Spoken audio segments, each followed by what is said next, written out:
y vamos a leer del capítulo 17 del 1 al 9. Hasta ahí vamos a leer, vamos a trabajar este concepto que aquí viene subtitulado como la transfiguración. Amén. Entonces vamos a leer esa porción. Antes vamos a pedir dirección al Señor. Amén. Señor, te damos gracias en esta hora, pues nos permites estar aquí. Haz que tu palabra haga vida o provoque vida en nosotros, porque esta palabra, Señor, nos confronta, nos exhorta, nos corrige y nos consuela. Y por eso, Señor, queremos estar atentos a ella. Y te pido que en esta hora, en esta mañana, Señor, podamos aprender, guardar, atesorar, dejar en nuestra alacena espiritual todos los principios que vamos a aprender aquí para recordarlo en su momento. Por mis hermanos, por la presencia de ellos, por los que están próximos a viajar, por los que ya están fuera, pedimos tu bendición en el nombre de Jesús. Amén y amén. Leemos entonces del capítulo 17, verso 1 al 9 de la siguiente manera. 6 días después, Jesús tomó consigo a Pedro, a Jacobo y a Juan su hermano, y los hizo subir aparte a un monte alto, y fue transfigurado delante de ellos. Su cara resplandeció como el sol, y sus vestiduras se hicieron blancas como la luz. Y aquí les aparecieron Moisés y Elías hablando con él. Entonces intervino Pedro y le dijo a Jesús, Señor, bueno es que nosotros estemos aquí. Si quieres, yo levantaré aquí 3 enramadas, una para ti, otra para Moisés y otra para Elías. Mientras él aún hablaba, de pronto una nube brillante les hizo sombra, y he aquí salió una voz de la nube diciendo: Este es mi Hijo amado, en quien tengo complacencia, a él oigan. Al oír esto, los discípulos se postraron sobre su rostro y temieron en gran manera. Entonces Jesús se acercó, los tocó y les dijo: Levántense y no teman. Y cuando ellos alzaron los ojos, no vieron a nadie sino a Jesús mismo solo. Mientras ellos descendían del monte, Jesús les mandó diciendo: No mencionen la visión a nadie hasta que el Hijo del Hombre resucite de entre los muertos. Bien, hermanos, la transfiguración o el mensaje que vemos aquí de parte de Mateo, el relato de Mateo, va a resultar para los discípulos que acompañaron a Jesús, va a resultar una razón por la cual van a recibir paz, van a recibir gozo, van a recibir consuelo, van a recibir exhortación, alegría, ánimo, entusiasmo de un momento de tristeza que ellos estaban viviendo. Un momento de tristeza, confusión. Estaban viviendo un tiempo en el que ellos se sentían un poco aturdidos, tristes por lo que estaba aconteciendo en ese momento.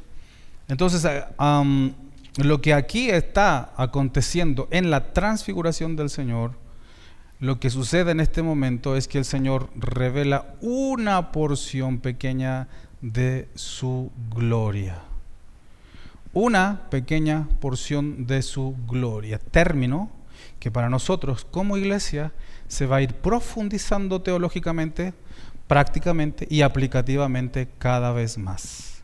En esta etapa de la iglesia vamos a poder profundizar, gracias a todo lo que hemos visto durante estos años, en un profundo gozo, alegría, deleite de lo que Dios está haciendo a partir de este momento con nosotros a través de Mateo y todo el resto de los materiales que vamos a ir estudiando y reflexionando.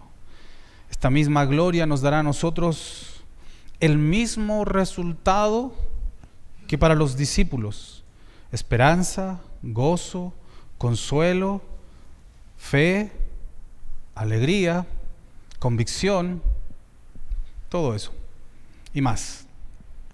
¿Por qué la transfiguración entonces es, en síntesis, reuniendo cada una de las palabras que dije, es un consuelo? ¿Por qué la transfiguración es un consuelo para estos 3 discípulos? Que no voy a entrar en la explicación porque también hay todo un entorno maravilloso al entender y reflexión práctica que podemos entender en estos 3 nombres: Pedro, Jacobo, que también es llamado, ¿alguien sabe?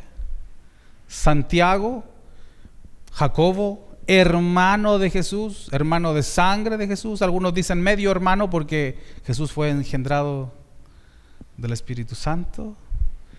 Y Juan, su hermano o familiar en el término griego, ¿no? Hay algo especial en estos nombres que nosotros no vamos a poder ver, analizar cada uno de ellos por ahora. Entonces, hoy lo que vamos a entender más bien qué significa la transfiguración del Señor Jesús como una razón de gozo, alegría, esperanza, convicción, fuerza, aliento y todo lo que tenga que ver con ánimo para nosotros, como para los discípulos que estuvieron viviendo todo esto. Para poder entender o llegar a la conclusión de que lo que está sucediendo aquí para los discípulos es un consuelo profundo, debemos ir hacia el capítulo anterior. Solamente recordar lo que sucedió en el capítulo anterior. El Señor dijo que Él era el Cristo, más bien Él se revela como el Cristo en el capítulo anterior. En las palabras de Pedro, Pedro acertadamente dijo: tú eres el Cristo, el Hijo del Dios viviente. Tú eres el Cristo, el Hijo del Dios viviente. Así que lo que va a pasar en la transfiguración es una confirmación de esa declaración. Es la confirmación de esa declaración. Después de ese gozo maravilloso, ¿por qué? ¿Qué significa para un judío de que Jesús era el Cristo? Para los judíos y más para los discípulos, ellos tenían enfrente, estaban con Él, estaban siendo discípulos, término que para un judío es muy importante. Ellos eran discípulos, es más que un alumno, es más que un aprendiz. Ellos estaban siendo discípulos de aquel Mesías que había sido profetizado por los profetas, por Isaías. Enfrente tenían a ese Mesías que por siglos habían esperado. Entonces esta declaración es muy importante para los discípulos. Sin embargo, después de este gozoso momento, de esta alegría enorme, estamos en este momento con el Señor, el Mesías, el Cristo. Estamos con el Hijo del Hombre, estamos con el Rey de Reyes y Señor de Señores. Estamos en este momento, estamos viviendo un momento épico en la historia de la humanidad, pero lo estamos viviendo nosotros como protagonistas del Señor. Les dice: pero este Cristo en Jerusalén, ¿qué va a pasar en Jerusalén? Este Cristo tiene que ser entregado, debe padecer mucho, le dice el Señor, debe padecer mucho. En palabras de Isaías será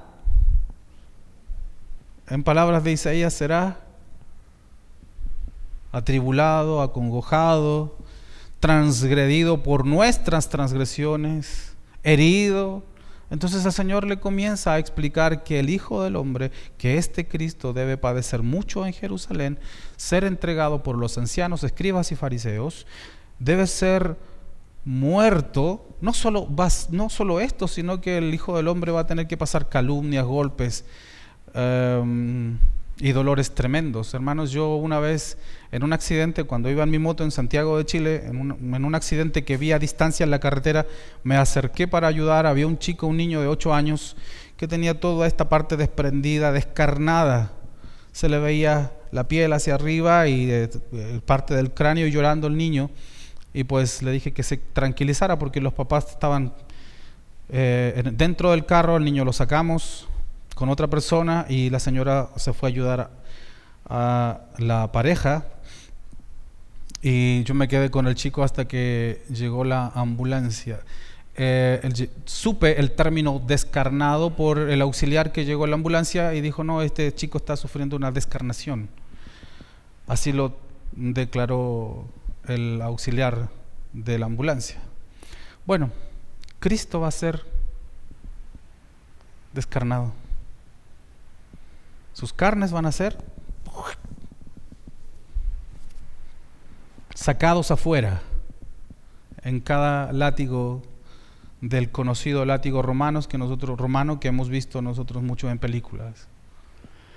Y Jesús le empieza a explicar a sus discípulos, después de ese gozo indescriptible de tener al Cristo al lado, ahora dice, este Cristo va a tener que ser crucificado, desencarnado, herido por nuestras transgresiones. Ahora, si ustedes escucharan esta noticia de un emblemático maestro, líder, pastor, un hermano que para ustedes haya sido emblemático en su vida espiritual, ¿cómo estarían en ese momento? ¿Alegres? ¿Tristes? ¿Confundidos? ¿Confundidos? ¿Cómo es posible que el Rey de Reyes, nuestro Mesías, nuestro Cristo, tenga que pasar por todo eso?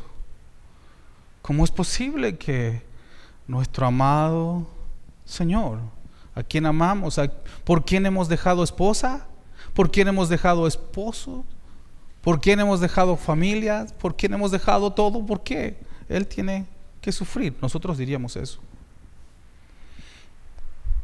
Entonces, esta información no produjo alegría. La respuesta más lógica al recibir esta información por parte de los discípulos sería precisamente tristeza, precisamente confusión, desazón. Y los mismos discípulos probablemente, aunque hubieran hecho esta declaración maravillosa todos juntos, que Jesús era el Cristo, el Hijo del Dios viviente, probablemente hasta alguno de ellos dijo, resucitar, si eso no existe. En otro tiempo alguien quizá experimentó eso, los profetas, pero no hemos visto a alguien resucitar. ¿Resucitar? ¿Esto es posible? Ellos eran humanos, pudieron haber cuestionado esto. Es natural que ellos se sintieran así. El corazón confundido, el corazón triste, el corazón con ese apretón de pecho grande. Digo esto pensando en el periodo, en el tiempo en que mi papá estuvo en el hospital. Todos estábamos con el pecho apretado. Cuando mi suegra tuvo el accidente, todos sentíamos el pecho apretado, no sentíamos fuerza para seguir adelante. Entonces así se sintieron los discípulos. Ellos van a pasar por un proceso muy, muy difícil. Sin embargo, el Señor no los va a dejar solos. No los va a dejar sin respuesta. El Señor no los dejaría sin fortaleza ni consuelo. No los dejará confundidos. Pero la respuesta no fue instantánea. Es importante ver cómo inicia y cómo empieza el capítulo 17. ¿Cómo empieza?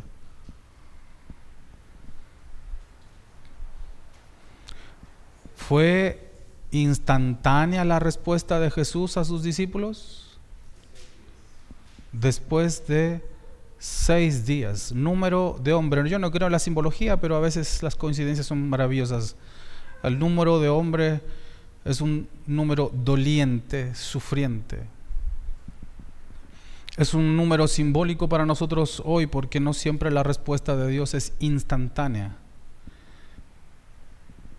6 días hubo caos en el universo. 6 días Dios se demoró en poner orden y al séptimo descansó. Muchas veces nosotros estamos pasando por el proceso de los 6 días. Todavía no viene el descanso. El reposo es en el séptimo día. 6 días después, la respuesta de Dios a través de Cristo vino para los discípulos. ¿Para quiénes será la respuesta inefable de Dios en el tiempo de espera? ¿Para quiénes será el consuelo de Dios en tiempo de espera? La misma palabra lo dice, para quienes esperan. ¿Qué dice el capítulo 40 del libro de Salmos, que es mi favorito? Pacientemente. ¿Esperé en quién? ¿En mis fuerzas? ¿En mi estado de ánimo? ¿En lo que siento? ¿En lo que me hace, en lo que me causa dolor? ¿En lo que me desanima? No. Pacientemente esperé en el Señor. ¿Y qué sucedió al esperar en el Señor? Y Él se inclinó a mí y oyó mi voz. No hay nada mejor en la vida, hermanos, que esperar en el Señor y que Dios se incline a nuestro favor.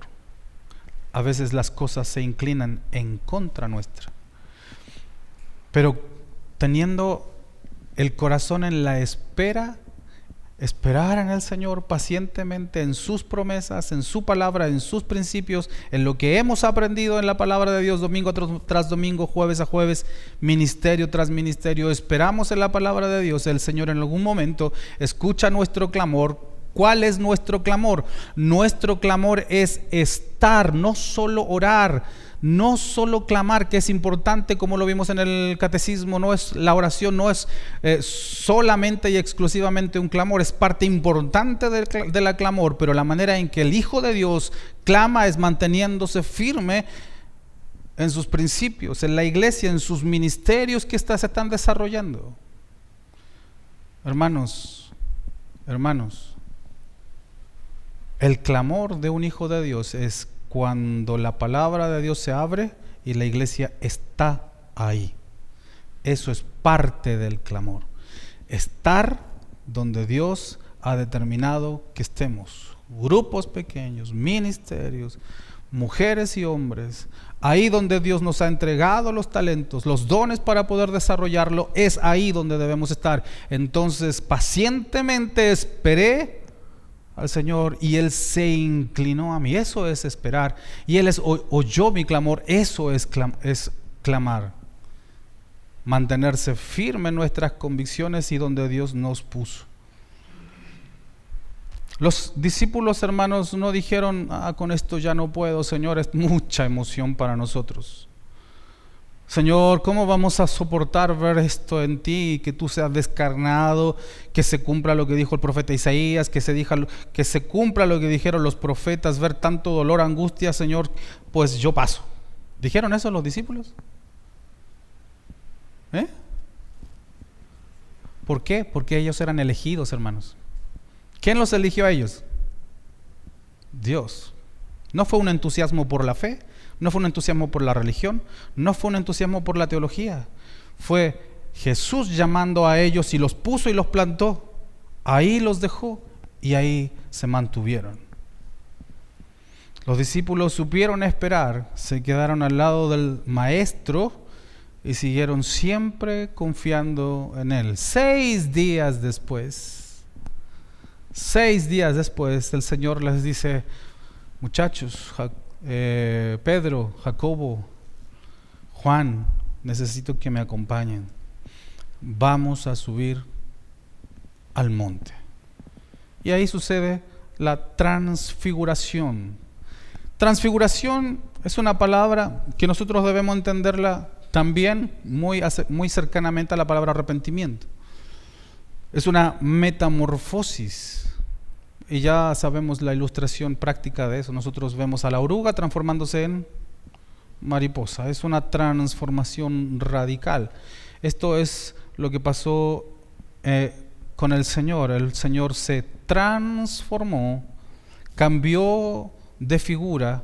Su cara, dice el texto, que fue tan resplandeciente como el sol.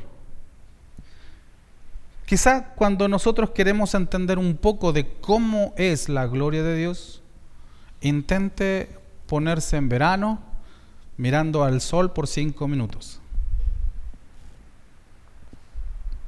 ¿Se puede? Solamente 5 minutos mirando al sol.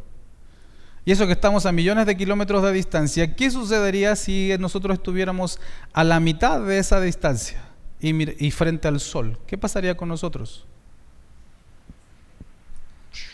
no quedaría nada de nosotros, hermanos. ¿No? Algo así le pasó a Moisés. Cuando él le pidió a Dios y le dijo: Señor, déjame ver tu gloria. Dios le dijo: no es posible que puedas verme y sobrevivas. Es imposible que tú me veas y sobrevivas. Solo te mostraré mi espalda. Aclaremos este concepto rápidamente. La palabra espalda no significa de que el Dios le dio la espalda. Eso es una figura, lo sabemos. Moisés no vio literalmente la espalda de Dios. ¿Qué fue lo que vio entonces? Lo más despreciable o lo más diminuto o pequeño. La ilustración es muy fácil y muy práctica. Cuando estamos hablando con alguien y de pronto ese alguien, estamos en la mitad de la conversación, ese alguien no le interesa lo que hablamos y se da vuelta, ¿no? Eso es un desprecio. Que en general y global el desprecio significa diminuto, pequeño. Entonces lo que en ese momento Dios le mostró a Moisés fue lo más diminuto y despreciable de su presencia. Y solamente bastó algo muy diminuto, algo pequeño de su presencia para que le sucediera a Moisés lo mismo que le sucedió a Jesús. ¿Qué pasó con su rostro? Brilló de tal manera que cuando descendió del monte y se presentó al pueblo, ¿qué hizo el pueblo? Le dio miedo ver a Moisés, y que Moisés había estado en la presencia de Dios, en la gloria de Dios. Les dio miedo y tembló y tuvo temor de Dios. Tuvo miedo al ver solamente lo más pequeño y despreciable de la gloria de Dios. Cuando el rostro del Señor Jesús brilló como el sol y su ropa se hizo blanca, una luz brillante, dice la palabra, entonces en ese momento apareció Moisés y Elías hablando, teniendo comunicación directa con Jesús. Algunos dicen Elías que no vio la muerte sino que fue arrebatado, y Moisés que murió en esta tierra. Elías representa a los que serán arrebatados en la segunda venida del Señor, y Moisés aquellos que murieron en la presencia del Señor. Y debo aclarar algo aquí y aprovechar de los conceptos que hemos aprendido, hermanos, porque la presencia de Moisés y Elías vivos no significa de que ellos fueron un fantasma, algo etéreo. Ellos fueron literalmente Moisés y Elías. ¿Qué significa esto? A la luz de lo que hemos aprendido. ¿Qué significa esto? Significa que Moisés y Elías están vivos. Están vivos. Significa que después de la muerte somos completamente identificables. ¿Quién identificó a Elías y Moisés? Pedro, Jacobo y Juan. Ellos lo identificaron. Así lo relata Mateo. Ellos lo identificaron. No fue Jesús el que les dijo: ¿saben con quién estuvo conmigo? No, Señor, no sabemos quién era. Lo identificaron. Ni siquiera lo conocían personalmente, pero lograron identificarlo. ¿Por qué? Porque los judíos estudiaban mucho la Escritura, de tal manera que conocían incluso la personalidad de estos hombres de Dios antiguos. Esto, hermanos, confirma que nosotros, cuando experimentemos la muerte y después que muramos, nuestras almas siguen vivas, nuestra personalidad intacta. Morimos y seguimos teniendo nuestra propia personalidad. Somos reconocibles. Seremos las mismas personas esperando la segunda venida de Cristo para que se consuma el reino. El Señor va a enfrentar también la muerte en un futuro, y habla con dos personas que dejaron este mundo también sirviendo a Dios sin desmayar, sin descansar. Cuando Pedro vio esto, él dijo, pues que esto es maravilloso, voy a hacer una enramada para que pues se cubran, un techo para que ellos estén cómodos. Y estaba hablando con Jesús diciéndole, ¿sabes, Señor? Te voy a hacer una enramada. Pero mientras hablaba con Jesús, una nube, dice el relato, una luz brillante, una nube, se acercó a ellos y se escuchó una clara voz diciendo, este es mi Hijo amado, en quien tengo complacencia. Ese término también es de mucha reflexión, pero vamos a reflexionar lo último que dijo la voz de Dios sobre el Hijo. ¿Qué dijo? A Él oigan. A Él oigan. Algo va a decir el Señor.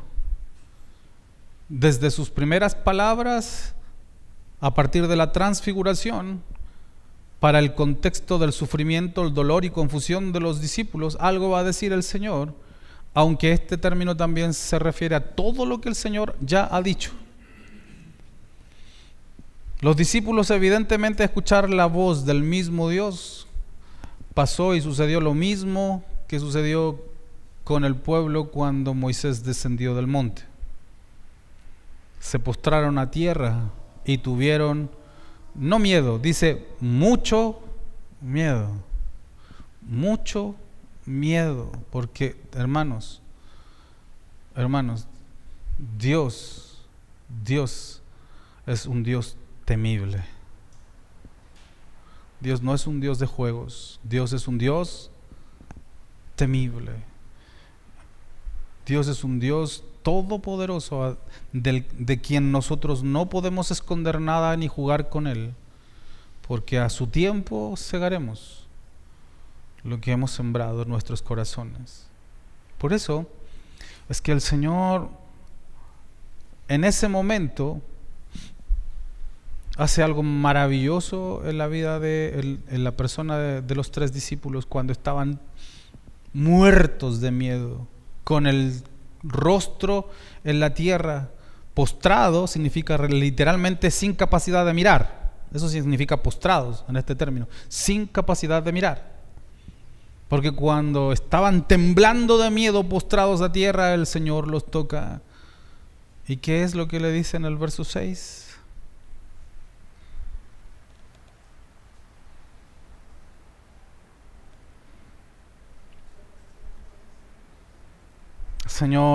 Verso 7.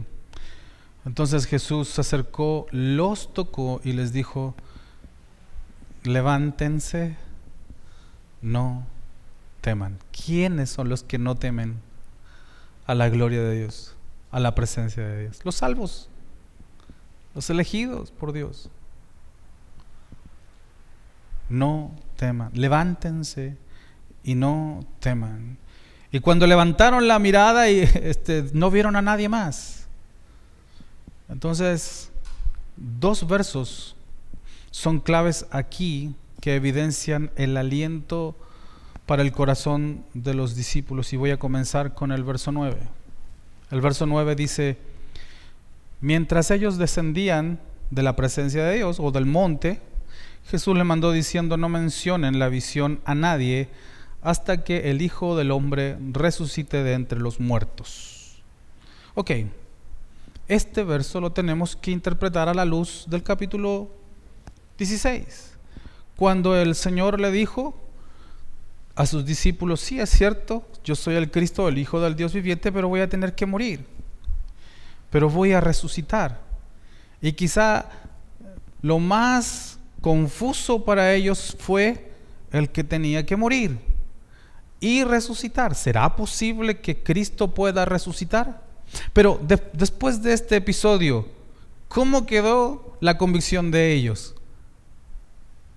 Podrían, al ver todo el panorama de lo que acaba de acontecer, este fenómeno que nunca quizá habían visto milagros, habían visto maravillas, habían visto muchas obras maravillosas, pero no habían visto a Cristo reflejando parte de su gloria.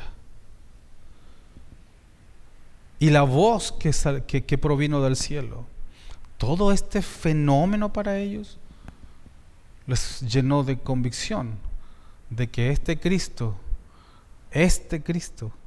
después de morir, iba a resucitar. ¿Creen que les quedó duda de la resurrección? ¿De todo lo que vieron? La respuesta es no. Ellos quedaron convictos a la fe, a la fuerza, a la esperanza, al gozo. Su tristeza se transformó en alegría. Después de este episodio, toda esa congoja, tristeza, pesadumbre, tristeza, confusión, todo eso cambió. Ellos ya iban bajando de la presencia de Dios consolados, con gozo, asombrados, maravillados de la gloria de Dios. Y el otro pasaje donde quiero poner énfasis es precisamente en el verso 7, que es lo que acabamos de leer, y que nos va a ayudar también para nuestra aplicación de hoy. Es muy simple la reflexión. Cuando los discípulos estaban enfrentando sus miedos más grandes, lo que el Señor hace es tocarles y alentarles. En el momento de más temor, en el momento de más congoja, Él se acerca y le dice las palabras que ya hemos escuchado: levántense y no teman. Hermanos, estas palabras van a repercutir en cada cristiano siglo tras siglo. ¿Cuántas veces fuerzas poderosas, reinos e imperios han querido destruir al cristianismo? Y estas palabras resuenan en el oído y corazón de cada creyente, de cada siglo, de cada periodo, de cada tiempo. La historia de la iglesia ha pasado por tantas persecuciones y nada ha podido destruir lo que dijo Dios, lo que dijo Jesús aquí en la tierra, en capítulos anteriores, sobre esta roca, sobre esta confesión, sobre esta afirmación. ¿Qué? Edificaré mi iglesia, y las puertas del Hades no prevalecerán contra ella. Los discípulos vivirán cosas muy difíciles todavía, e incluso enfrentarán la muerte por causa de su fe, pero ya no será con tristeza. Los primeros cristianos, ¿cómo iban al Coliseo? Porque ellos entendieron la gloria de Dios que produjo gozo en sus corazones. ¿Qué es lo que nos falta como iglesia en general? La iglesia contemporánea. Le falta acercarse a la gloria de Dios. ¿Por qué cristianos se deprimen con tanta facilidad? Porque les hace falta acercarse a la gloria de Dios. ¿Por qué hoy por cualquier cosita los cristianos se desaniman? Porque les falta acercarse a la gloria de Dios. ¿Por qué mucha gente prefiere otras cosas que venir a la iglesia? Cristianos que alguna vez experimentaron emociones tremendas, lloraron, se postraron, se tiraron hasta en el piso diciendo: Señor, no me quiero apartar de ti, porque se alejaron de la gloria de Dios. Aquel que procura la gloria de Dios, hermanos, se fortalece. Entonces, ¿qué fortaleció a los discípulos? ¿Qué les permitió a los discípulos volver a pasar por otras pruebas más adelante y seguir en pie? ¿Qué les permitió entonces descender de este monte con gozo? Fue la transfiguración, donde fueron testigos de una pequeñísima gloria de Dios. La gloria de Dios es el toque en el hombro que nos dice: levántense, no teman. La gloria de Dios es la razón de nuestro gozo, deleite y alegría. La gloria de Dios nos hace ver todo lo que viene por delante con alegría, sin titubeo, sin miedo, sin desánimo, sin cansancio, sin agotamiento, sin pausas, con fortaleza. La gloria de Dios nos hace observar también incluso un 2024 con mucha fuerza y ánimo, porque generalmente en este tiempo mucha gente, incluyendo cristianos, tienen la incertidumbre de qué es lo que va a pasar en próximos meses, en el próximo año. ¿Qué es lo que va a suceder? ¿Seguiremos adelante? ¿Seguiremos en pie? ¿Seguiremos marchando? ¿Seguiremos con esperanza? Sí, siempre y cuando nos acerquemos a la gloria de Dios. La gloria de Dios es la que nos hace sentir el toque del Señor y esa voz que retumba cada vez que nos queramos desanimar, porque los elegidos reciben constantemente el aliento de Dios, y en este caso unas dos palabras simples: levántense, no teman. 3 palabras: levántense, no teman. Ahora, ¿dónde podemos encontrar la gloria de Dios? Y aquí vamos a ir a un verso muy conocido por nosotros. ¿Dónde podemos conocer la gloria de Dios? ¿Qué capítulo, qué libro nos da una síntesis sin interpretación teológica práctica que nos lleve a conocer la gloria de Dios? Deuteronomio 29:29, que dice: las cosas secretas pertenecen a Dios, pero las reveladas son para nosotros. ¿Y dónde están las cosas reveladas? En la palabra. Es más, si buscamos bien y vemos bien lo que dice Deuteronomio en la última parte de este texto, de este verso 29:29, las cosas secretas pertenecen al Señor nuestro Dios, pero las reveladas son para nosotros, pero no solo para nosotros, sino también para nuestros hijos, entre coma, para siempre, a fin de que cumplamos todas las palabras de esta ley. ¿Y por qué causa fue que el Señor dijo estas palabras? Porque Moisés viene hablando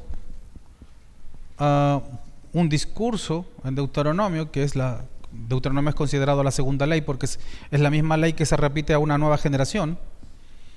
Y Moisés viene dando este discurso y del famoso capítulo 28. Si ustedes leen el capítulo 28, verso 1, dice de la siguiente manera. Deuteronomio 28, verso 1 en adelante, vamos a lo que más podamos leer, dice así: y sucederá que si escuchas diligentemente la voz del Señor tu Dios, procurando poner por obra todos sus mandamientos que yo te mando hoy, también el Señor tu Dios te enaltecerá sobre todas las naciones de la tierra.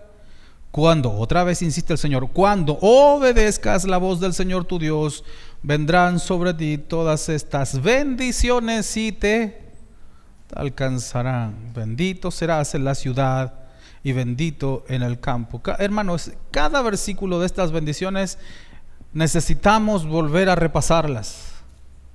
¿Qué significa ser bendito en la ciudad? Pablo o Lucas en Hechos 1 al final va a decirte: y tenían el favor de todo el pueblo. La fe de los cristianos al principio hacía que todos tuvieran el favor de todo el pueblo. Bendito serás en la ciudad. Dios te abrirá las puertas en la ciudad. En lo que emprendas te abrirá las puertas de la ciudad. El verso 4: bendito serán el fruto de tu vientre, el fruto de tu tierra, el fruto de tu ganado, la cría de tus vacas y el aumento de tus ovejos. Bendita será tu canasta y tu arteza de amasar. Bendito serás al entrar y bendito al salir. El Señor hará que tus enemigos que se levanten contra ti sean derrotados delante de ti. Por un camino saldrán hacia ti, por 7 caminos huirán de ti, y así sucesivamente cada una de las bendiciones.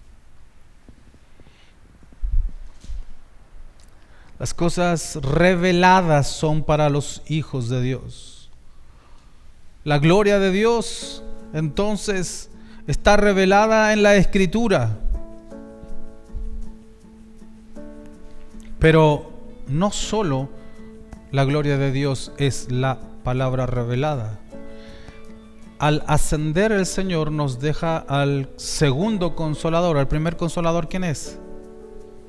El mismo Señor, el mismo Jesús. Y nos deja el segundo consolador aquí en la tierra, que dice que estaría con nosotros hasta el fin del mundo. Hasta el fin del mundo. Si el Señor, hermanos, prometió su gloria a través de las Escrituras, a través del estudio de ella y del conocimiento de ella, nos prometió estar hasta el fin del mundo, ¿estará con nosotros el 2024?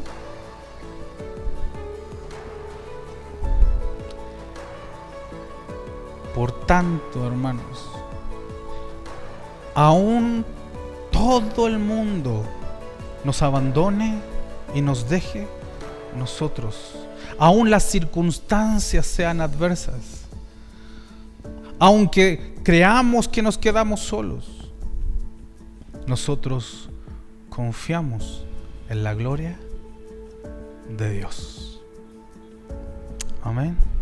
Por lo tanto, la transfiguración evidenció en los discípulos que realmente Jesús era el Cristo, el Hijo del Dios viviente. Por lo tanto, nuestra convicción y fe debe ser la misma. El Cristo en quien nosotros creemos es el Hijo del Dios viviente, a quien le pertenece toda gloria. ¿A quién pertenece toda gloria?